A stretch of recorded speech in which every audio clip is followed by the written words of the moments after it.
that might be kind of difficult for Zelda to deal with. So I think that's going to be potentially the focus for this match is Ksev going to be able to find his way in through the zone that Kreg is going to be putting up. It's a rare case where Snake is a character that both has the potential to obviously zone with all the grenades and explosions and be Michael Bay, but also he can box. Like through F tilt, through his nairs, everything. The man can box. So it's going to be interesting. Like if one playstyle isn't working, maybe Ksev will just switch to the other, and that one will work out instead. So. Yeah, this is a pretty slow start right now, but Kreg actually has a bit of a lead here against Ksev, using these phantoms and other things to great effect to try and neutralize these grenades here. But Ksev now has a bit of a ledge trap. Kreg going to be sending him off stage. He's barely missing with that Din's fire. Now, it's an interesting thing that most snakes, if you want to be really good at snaking, obviously Ksev, one of the best snakes in this whole state of Michigan, you gotta be careful of your own explosions because it's very easy to just fall and eat like 3 to 4 of your own grenades, and next thing you know, you're in kill percent, and without your opponent even touching you. Yeah, it's definitely something you have to be careful about, but it looks like Ksev has a pretty good command of these grenades, knows how to avoid them, but just barely not avoiding that phantom there. Kreg is actually going to be taking the first stock here against Ksev. And he's just kind of going to fall to his death. I guess the Nikita scared him a bit too much.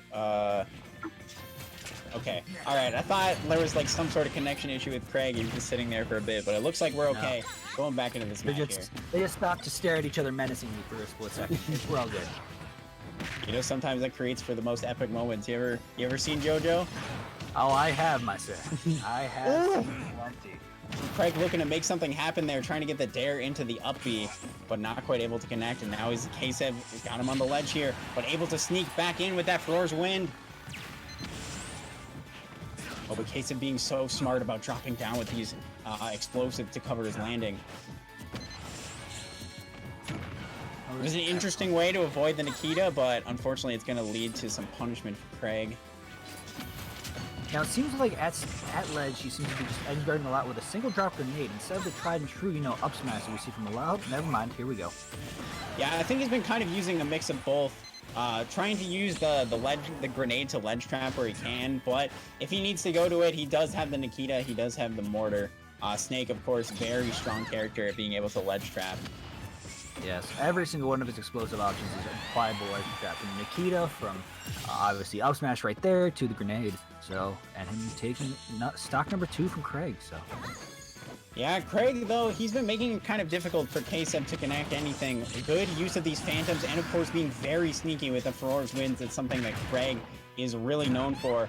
Oh, almost getting the forward air. That certainly would have been death for Kreg, but lucky for him getting the sour spot on that.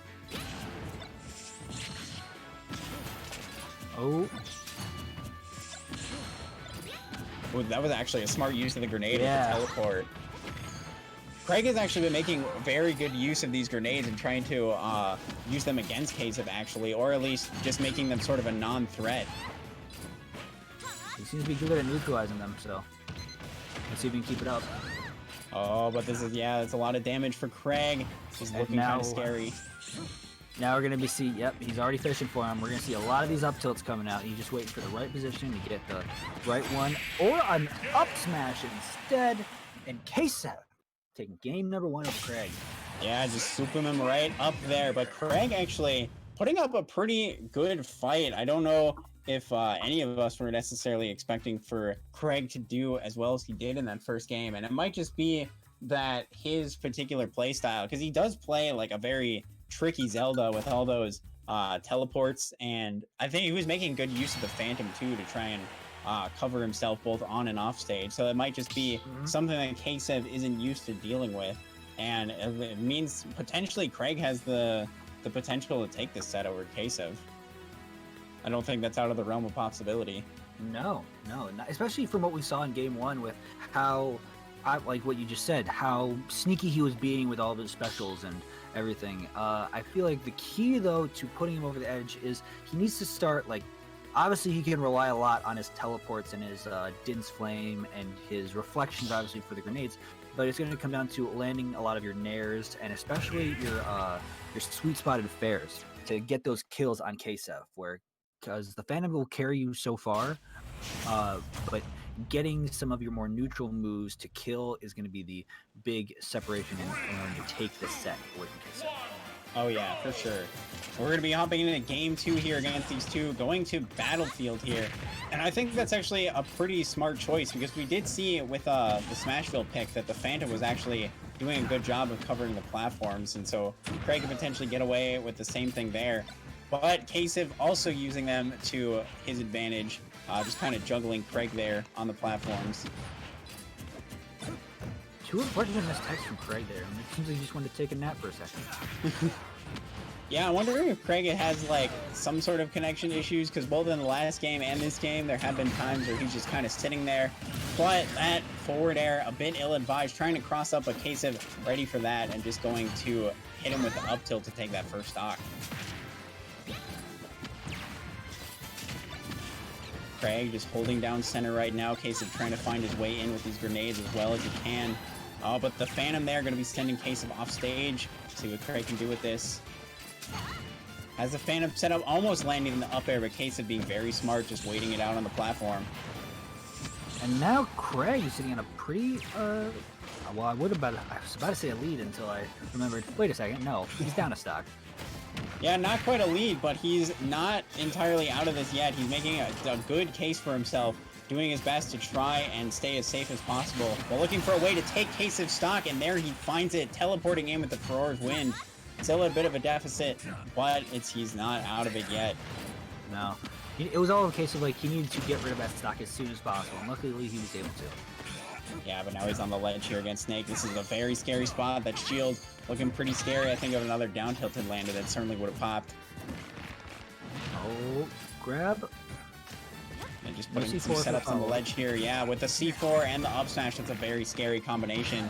Because there's not a whole lot you can do, and Snake just pretty much has every option covered there on the ledge. Now, good respect from coming out from Ksev. Honestly, if you get a forward throw like that, a lot of Snakes I'll see will try to, follow up with a forward air off the stage to try and get a stock, with a flashy spike. But Ksev, knowing his limits, didn't go for it because especially a teleport in that case could have spelt disaster. Oh, and this should be it. Yeah, the easy down throw to up tilt. He's had a high enough percent where that becomes a guaranteed combo. Lord been slain. Yeah, Kreg, I feel like he's doing a good job of like tossing out these din fires and these phantoms on the ledge, but I don't know if he's necessarily doing enough to pressure Ksev when he's off stage. He's just sort of opting to go for this center stage position, but able to catch that roll from Ksev and get that stock there.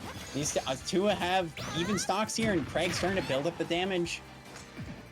Oh no. Ooh, okay. There we go. Yeah. That's always really scary.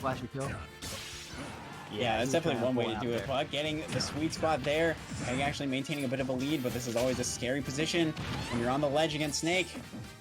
Oh, that was a really nice teleport. But he's still sort of back in the same position. He hasn't really been able to find center at all. Great timing on the get-up, but Ksev ready for it with that up tilt. Absolutely fantastic. Oh, nice teleport in. He's got the Phantom set up. Not going quite far enough to hit Ksev there. Trying to sneak in with the teleport. I feel like the grenade kind of saved him there from a punishment from Ksev.